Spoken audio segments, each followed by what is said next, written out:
प्रथम चरण जो है स्पष्ट कर दिया है कि मगहर में जो परमात्मा सहसीर गए थे वो प्रथम पीढ़ी थी।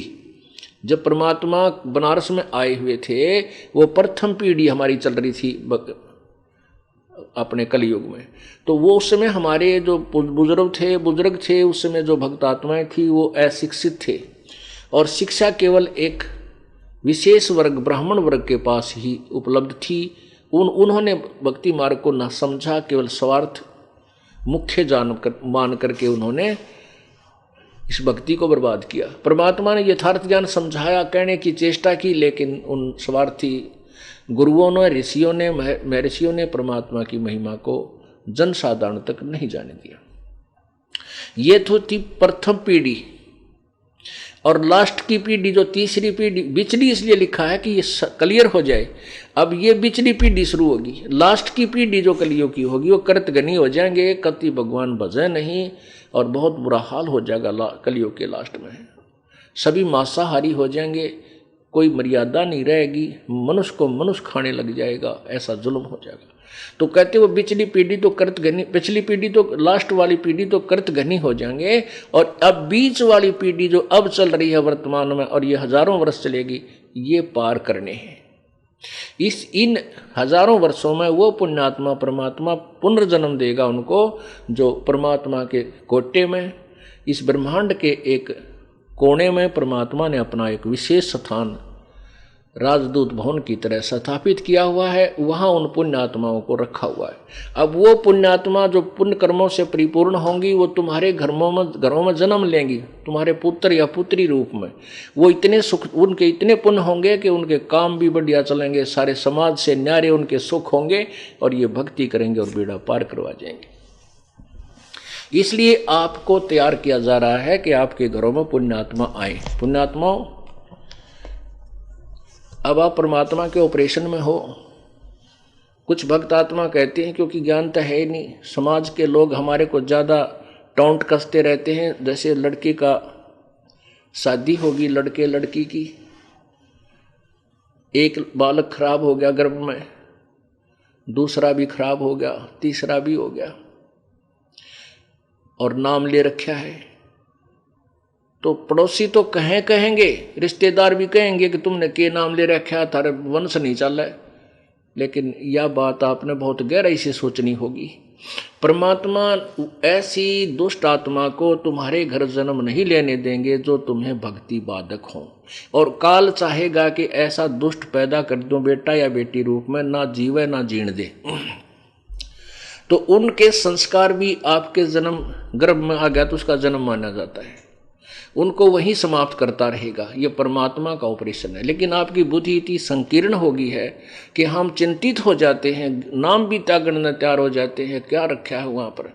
और फिर भगवान अपने कोटे से ऐसी निर्मल आत्मा देगा कि आपकी सेवा भी करेगा, भक्ति भी करेगा, और उसके साथ उसके पुण्य होंगे कि उसके ठाठम ठाठ रहेंगे। पर इस ज्ञान को समझने में बहुत ज़्यादा समय आपको सत्संग में देना होगा, तब यह बुद्धि सेट होगी।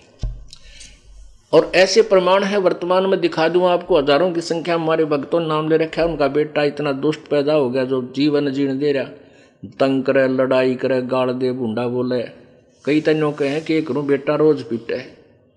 तो ऐसे को परमात्मा, अब अगर तुम सच्चे दिल से और दृढ़ रहोगे तो ऐसी आत्मा परमात्मा इस काल के दूत को आपके घर में प्रवेश नहीं होने देगा। उसके लिए आपने ज्ञान को आधार बनाकर और दृढ़ रहना पड़ेगा। उसके लिए परमात्मा कहते हैं, द्वार धनी के पड़ा रहे, धक्के धनी के खा, और 100 काल जखजोल ही पर द्वार छोड़ नहीं जा। तो अब क्या कह रहे हैं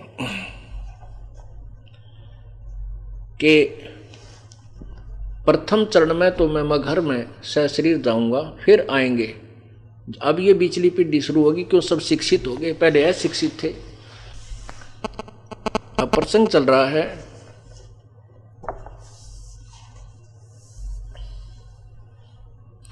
कि गीता जी में कहा है कि उस पूर्ण परमात्मा की महिमा तत्वदर्शी संत बताते हैं,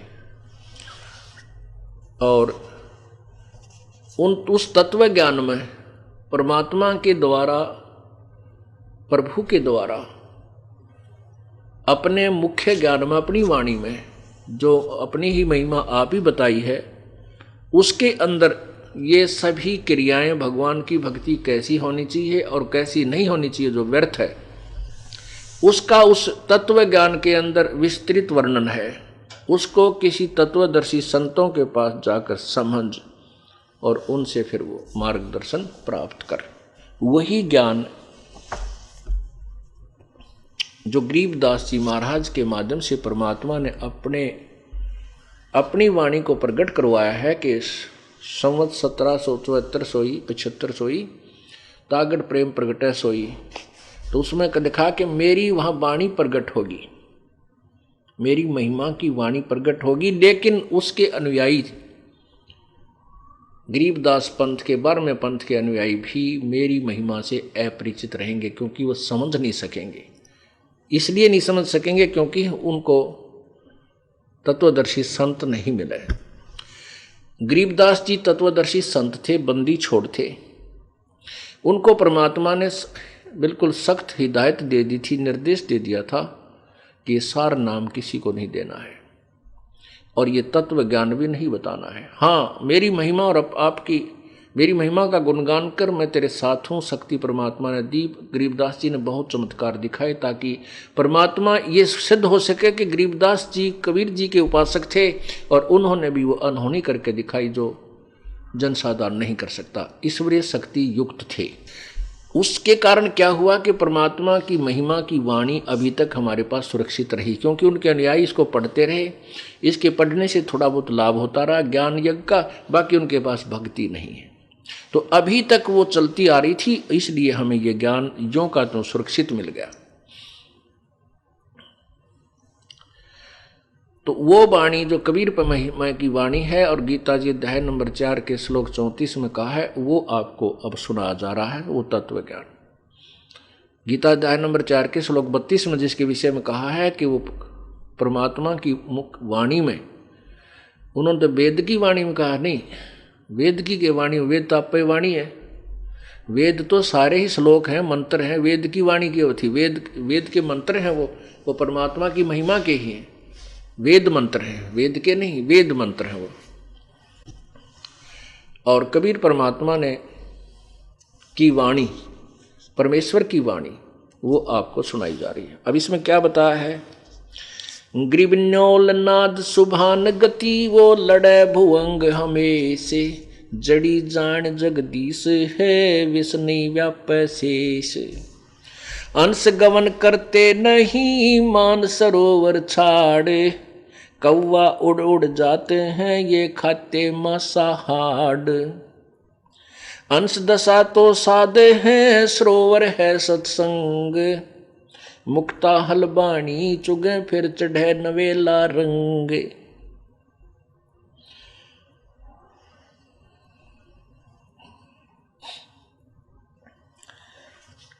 इन अमृतवाणी का आपको अनुवाद सुनाते हैं। इस 5वें वेद को आपके समक्ष पढ़कर सुनाया, अब इसका अनुवाद करते हैं इन मंत्रों का। न्योली नाद सुभान गति। न्योल होता है एक नेवला, जिसे कहते हैं नेवला, एक जानवर है, गिलहरी से थोड़ा बड़ा होता है। आपने गिलहरी तो आम देखी होगी, उसी तरह का होता है। और वो सर्प के साथ पंगा मोल ले लेता है। सर्प होता है लगभग 8 फुट 9 फुट 10-10 फुट का लंबा और बड़े शरीर युक्त, और वो नेवला होता है सारा 10 इंच का, बड़े चूहे जैसा। तो वो सर्प के साथ लड़ता है। बताओ उसकी क्या औकात है, इतने बड़े जानवर के साथ वो छोटा सा जानवर लड़े। वो कैसे लड़ता है? वो क्या करता है कि एक जड़ी होती है, एक जड़ी होती है जंगल में, उस जड़ी की महक से सर्प को चक्कर आने लग जाते हैं। वो नेवला सर्प जब पंगा लेता है, उसको पता होता है कि यहाँ आसपास की झाड़ी में वो जड़ी है, तो उस झाड़ में जाकर के वो पहले घुसता है, फिर उस जड़ी की महक को अपने श्वासों के द्वारा अंदर ग्रहण करता है, फिर उसको रोक लेता है, रोक करके आके सर्प के पूंछड़ पर पंजे मारता, सर्प घूम कैसे आता है, फिर वो श्वास छोड़ देता है उसके सामने। तो वो जो जड़ी सूंघ के वो आया था, जैसे बीड़ी पीने वाले बीड़ी पी कर फिर धुआं रोक लें थोड़ी देर फिर छोड़ा रहा, तो ऐसे वो सर्प जो है वो उस नेवला उस जड़ी को सूंघ के आता है और सर्प की तरफ उसने छोड़ देता है स्पीड से। तो वो सर्प के जो श्वास ग्रहण करता है तो उसको चक्कर आने लग जाते हैं। फिर सर्प सामने रुक नहीं सकता, वो अपनी जान बचाकर भागने की चेष्टा करता है। नेवला उसकी बूंदी पर जाकर पीछे से उसके मुख पर बैठ जाता है और उसको ऐसे बार बार वो महक छोड़ता रहता है और सर्प जो है निष्क्रिय हो जाता है, उसको सर्प को मार डालता है। अब नेवले की सर्प की तुलना में नेवले की क्या औकात है कि वो लड़के सामने आकर के उससे लड़ सके और उसको हरा सके या मार सके? नहीं। लेकिन वो उसने एक विधि अपना ली, वो जड़ी ढूंढ ली जिससे सांप जो सर्प जो है कंट्रोल होता है। तो परमात्मा कहते हैं जड़ी जान जगदीश है विष्णु व्यापै शेष, न्योल नाद सुभान गति वो लड़े भुजंग हमेश, जड़ी जान जगदीश है विष्णु व्यापै शेष। परमात्मा ने क्या संकेत दिया है? आपको जो हमने सतनाम और सारनाम दे रखा है, जिनको सतनाम प्राप्त है, कहते हैं ये वो नेवले वाली जड़ी है और काल जो है ये सर्प है, बहुत इसको समझ लो शेष नाग के तुल जानो जिसके 1000 फुन हो। और ये श्वास का जो सिमरण सतनाम आपको दिया है, ये वह जड़ी समझ लो, जड़ी जान जगदीश है, परमात्मा की शक्ति है उसके अंदर, इस मंत्र के अंदर। इस मंत्र का श्वास से सिमरण करते ही जो काल आपके ऊपर अटैक करता है वो निष्क्रिय हो जाएगा और काल सामने रुक नहीं सकता, वो भाग जाएगा। ना यमदूत रुक सकते, ना ये भूत रुक सकते। तो यहां क्या बताते हैं? न्योल नाद सुभान गति लड़े भुजंग हमेश, जड़ी जान जगदीश है विष्णु व्यापै शेष। हंस गमन करते नहीं मान सरोवर छाड़े, कौवा उड़ उड़ जाता है वो खाता मांसाहार। एक हंस पक्षी होता है, हंस पक्षी के अंदर एक कुदरती गुण है इस प्रभु दत्त कि वो सरोवर पर जाएगा, झील पर जाएगा, तो वहां पर वो कोई मेंढक मच्छी नहीं खाता, वो उन घोग्यों को नहीं खाता जो कौवा और बुगले खाते हैं। वो तो मोती मिल जाए तो खाएगा, नहीं तो मर जाएगा, निराहार रह जाएगा। हंस में एक और गुण होता है, हंस के सामने दूध में जल डाल कर रख दो, 1 गिलास दूध 1 गिलास जल, उसको मिक्स कर दो और फिर उसको रख दो, तो वो क्या करेगा? हंस, उसमें ऐसा गुण दिया प्रभु ने, चोंच डालते ही वो दूध अलग हो जाएगा, वो दूध को ग्रहण कर लेगा और पानी को वहीं छोड़ देगा। ऐसा कोई भी केमिकल नहीं है कि दूध को ज्यों का तो सुरक्षित रख दे और जल को उससे अलग कर दे। उबाल के वो तो अलग बात है, वाष्प बना के पानी जला के दूध रख लिया, लेकिन परमात्मा ने हंस में ऐसा गुण दिया, वो दूध और पानी को छान देता है। दूध पानी को छानना अर्थात अच्छे और बुरे को देखकर सार को ग्रहण कर लेना, ये हंस के गुण होते हैं। हंस, अब भक्तों को हंस कहा है, जो पुण्य आत्मा हैं, जो परमात्मा की चरणों में आ गए हैं, जो सत्संग में आते हैं, उनको ये हंस कहा जाता है। आपने बुरे और अच्छे को पहचान लिया है, बुराई को अलग कर दिया है और अच्छाई को ग्रहण कर लिया, आप हंस हो गए।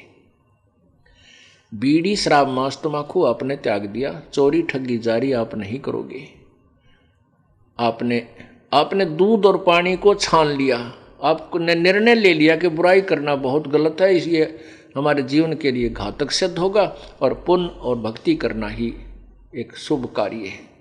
तो उसको आप करने लगे, आप हंस हो गए।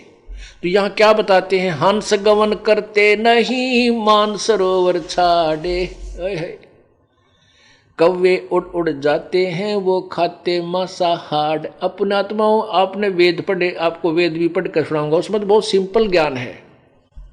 वेदों का अनुवाद क्योंकि तत्व ज्ञान समझवाने के बाद होता है, दास ने कुछ एक का अनुवाद किया है, तो वो बहुत आसानी से है, बहुत सिंपल ज्ञान है, इतना गूढ़ रहस्य उसमें नहीं है। लेकिन ये तत्व ज्ञान का समझना ये बालकों का खेल नहीं है। एक लाइन को सुलझाने के लिए कितनी भूमिका बनानी पड़ रही है और कहाँ कहाँ तक आपको समझाना पड़ रहा है। एक पंक्ति, एक मंत्र, जो समवेद के एक मंत्र को आपको अनुवाद करने के लिए अब कितने उदाहरण देने पड़ रहे हैं। अंश गमन करते नहीं मान सरोवर छाड़े, कौवे उड़ उड़ जाते हैं ये खावे मांसाहारे। कितनी प्यारी व्याख्या दी है, कैसा निर्णायक ज्ञान दिया है परमेश्वर ने अपनी प्यारी आत्मा गरीबदास जी को, उन्होंने फिर यहाँ लिपिबद्ध किया है। जैसे आपको बताया कि हंस मांस नहीं खाते, केवल अपना उनका आहार मोती होता, मोती ही खाता है। और कव्य जो होते हैं और कहते हैं हंस गमन करते नहीं मान सरोवर छाड़े, और कौवे उड़ उड़ जाते हैं वो खाते मांसाहार। कहते हैं हंस दशा तो साध है, सरोवर है सत्संगे, मुक्ताहल मोती चोगे ये चढ़े नवेला रंग, मुक्ताहल बाणी चोगे ये चढ़े नवेला रंग। अब ये सत्संग तो सरोवर है, सत्संग, इस पृथ्वी पर सत्संग ही सतलोक आश्रम में होता है, बाकी कहीं सत्संग नहीं है। उन्होंने बेशक बोर्ड सत्संग का लगा रखा है, वहां सत्संग नहीं है, वहां कुसंग है। तो यहां कहते हैं सत्संग तो सरोवर तो सत्संग है, हंस दशा तो संत है। आप तो हंस हो जो इस मार्ग पर लग चुके हो, और सरोवर है सत्संगे, मुक्ताहल बाणी चोगे ये चढ़े नवेला रंगे। हंस गवन करते नहीं, हंस गवन करते नहीं मान सरोवर छाड़े, कौवे उड़ उड़ जाते हैं वो खाते मांसाहार। पुण्यात्माओं, आप पहली क्लास के बच्चे हो, इसलिए दास ने रह रहकर बार बार आ का आम ई की इमली फेर पढ़ो, इसलिए बार बार समझाकर आपके हृदय में ऐसा जचा दूंगा कि आप अपनी संतान को भी परमात्मा के चरणों में समर्पण करोगे, और वो भी फिर इसी ज्ञान को स्वयं भी समझेंगे और जनसाधारण तक इसका डंडोरा पीटेंगे। आपको ही इतना दृढ़ कर दूंगा ताकि कोई शंका ही ना रहे। जब शंका रह जाती है तो आप विचलित हो जाओगे, आप दूसरे को नहीं समझा सकते। तो क्या बता रहे हैं कि हंस गमन करते नहीं, हंस उस जहां मोती हो, हंस उस सरोवर को छोड़कर नहीं जा सकते, और कौवे वहां रुक नहीं सकते क्योंकि वहां मोती हैं, और वो एक सरोवर छोड़ के दूसरे पर जाएंगे जहां ज्यादा मच्छी होंगी, जहां ज्यादा कीड़े मकोड़े होंगे, उनको जा जाकर मांस, उनके हाडों पर का मांस खाते हैं। लेकिन हंस गमन करते नहीं मान सरोवर छाड़। अब क्या बताया है कि हंस दशा तो साध हैं, साधु माने जो सीधा चाल है, भक्त। ये जो साधना कर रहे हो आप साधु हैं, साध है, जिन्होंने बुराई छोड़ दी, साध संगत कहते हैं ना, साध संग, तो आप साध हो। कहते हैं साध, हंस दशा तो साध है, वो हंस तो समझो ये भक्त है, और सरोवर है सत्संग, ये सत्संग जो है ये सरोवर है जहां पर मुक्ता हलबाणी चुगे फिर चढ़े नवेला रंगे। ये कहते हैं इस अमृत रूपी बाणी रूपी मोती ये चुग रहे हैं, खा रहे हैं, ग्रहण कर रहे हैं कानों के माध्यम से, इनका चढ़े नवेला रंग, इनका ऐसा रंग भर जाएगा कि ये काल के हाथों नहीं आएंगे। हंस नहीं जाया करते ऐसे निर्मल सत्संग को छोड़ के लेकिन वो कौवा रूपी जीव है, उन पर डटा नहीं जाओ तो उन्होंने तो बकवाद मन लगता है कि शराब पीवेंगे, कि तो रागनी सुनेंगे, कि तो चोरी करेंगे, कि तो कमीशन लेंगे, यानी वो नहीं रुक सकते यहाँ पर जो कव्य रूपी है। हंस दशा तो साध है और सरोवर है सत्संग, मुक्ता हलवाणी चुगई चढ़े नवेला रंग। तो कौवा रूपी जो हंस, जो कौवा रूपी जीव है, वो इस सत्संग रूपी जहाँ मोती होते हैं, अमृत परमात्मा की वाणी रूपी मोती है, उनमें ये कौवे नहीं डट सकते, वहाँ तो हंस ही रहेंगे। उनका आहार ही ये अमृत वाणी है, ये मोती है, वाणी रूपी मोती उनका आहार है।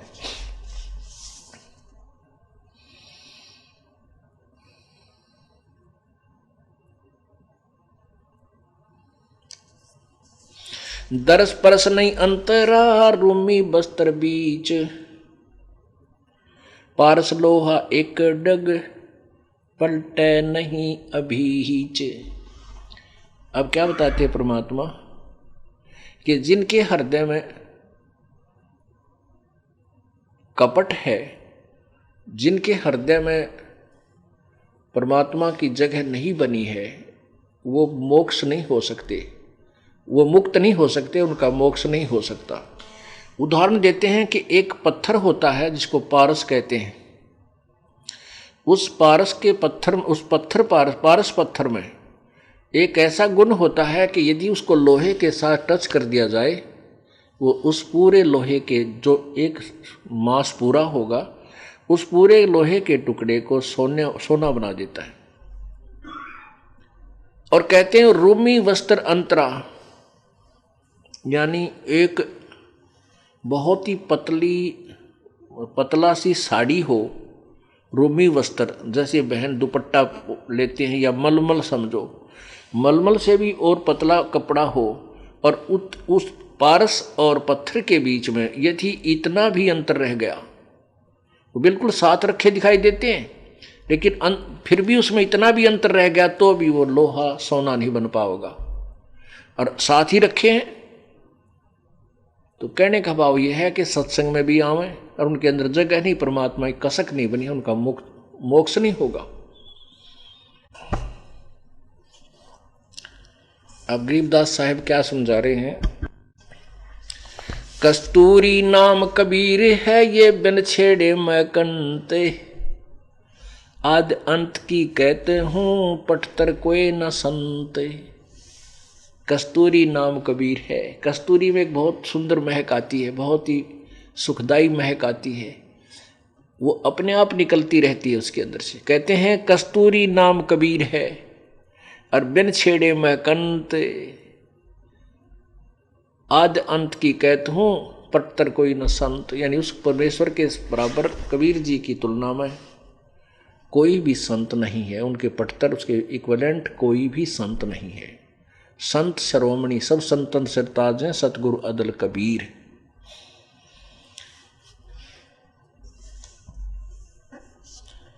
चिदानंद चंदन कला अवगत लहर उठंत, जिन आकार अजोख पद त्रिकुटी में दीखंत।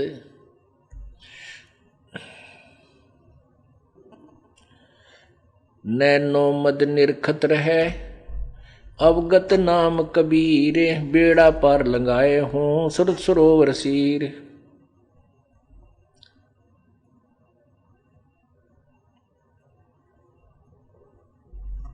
दो नैनो बिच कमल है उज्जवल हिरंबर धाम, शेष शेष पुन रटत हैं जिन्होंने पाया वो राम। अब क्या बताते हैं कि त्रिकुटी के अंदर दो नैनों के बीच कमल है, जो त्रिकुटी का जो दो दल का कमल है जिसकी दो पंखड़ियां हैं, वहाँ उज्जवल हिरंबर धाम, वो त्रिकुटी स्थान बहुत ही सुंदर है और वहाँ पर परमात्मा आपको दर्शन देगा। उस परमेश्वर को शेष शेष फन रटत है, जिन्होंने पाया वो राम, वह राम, वह तत्व ब्रह्म उनको भी नहीं मिला। गरीब 88 ना गए, 2400 पर चोखे, 3300 पर तलब है, कोई बकरा कोई बोके। 88,000 ऋषि भी उस परमात्मा को नहीं उस विधि को नहीं प्राप्त कर सके, ना ही ये तत्व ज्ञान उन्हें मिला, ना ये 33 करोड़ देवता प्राप्त कर सके। उस तत्व ज्ञान के भाव से यथार्थ भक्ति ना करके ये 33 करोड़ देवता 88,000 ऋषि ये 84 लाख योनियों में जाएंगे, कोई बकरा कोई बोक बनेगा, अर्थात ये 84 लाख योनियों में जाएंगे। पुण्यात्माओं, अब इस तत्व जो है सौसम वेद अर्थात इस परमेश्वर की अमृतवाणी, इस तत्व ज्ञान को समझने के लिए एक बहुत ही धैर्य की आवश्यकता आपको पड़ेगी। अब यहां ये कहा जाता है कि 33 करोड़ देवता और 88,000 ऋषि भी उस परमात्मा की महिमा से अपरिचित हैं, जिस कारण से वो 84 लाख योनियों में रहेंगे और जाल काल के जाल में रहेंगे। तो जन साधारण जो पहली बार सुनेगा तो ये सोचेगा कि संत तो बावड़ा है, मूर्ख है, पता नहीं एंड बैंड बोल रहा है, या कोई बात हुई। इतने महापुरुष जिनकी महिमा गाई जाती है, और ब्रह्मा विष्णु महेश को तो हम एक बहुत ही सत्कार करते हैं, आदरणीय मानते हैं। इनको भी कहते हैं भगवान नहीं मिला। अरे भगवान मिलेगा भक्ति करने से, पर वो भी एक जीव संज्ञा में। ठीक है, वो पुण्य आत्मा थे, काल के इस लोक में वो हमारे से अच्छी आत्माएं हैं, इसलिए उन काल ने उनको अपनी मुख्य पोस्ट पर नियुक्त कर रखा है। जब उनकी वो पुण्य समाप्त हो जाएंगी, ब्रह्मा विष्णु महेश भी 84 लाख योनियों में आएंगे। इसका प्रमाण आपको अभी देता हूं। पहले हम इसको और पढ़ते हैं। 88 ना गए, 2400 पर चोखे। 24 अवतार जो आए हैं, ये 2400 पर भी जो है ना प्रतिबंध है, वो परमात्मा को नहीं प्राप्त कर सके। 3300 पर तलब है, कोई बकरा कोई बोके। इन 33 करोड़ देवताओं पर भी, इन 24 अवतारों पर भी और 33 करोड़ देवताओं पर भी काल के ही लोक में रह करके कोई बकरा बनेगा कोई बोक बनेगा। 88 5 में 2500 में पूछे, ये तो अस्थिर है नहीं, के बेमुकाम कबे कूचे। ये भी चला चलिए के अंदर है। कभी यहाँ मर गए, फिर स्वर्ग में उसे मर गए, नरक में, नरक से चले फिर 84 लाख योनियों में।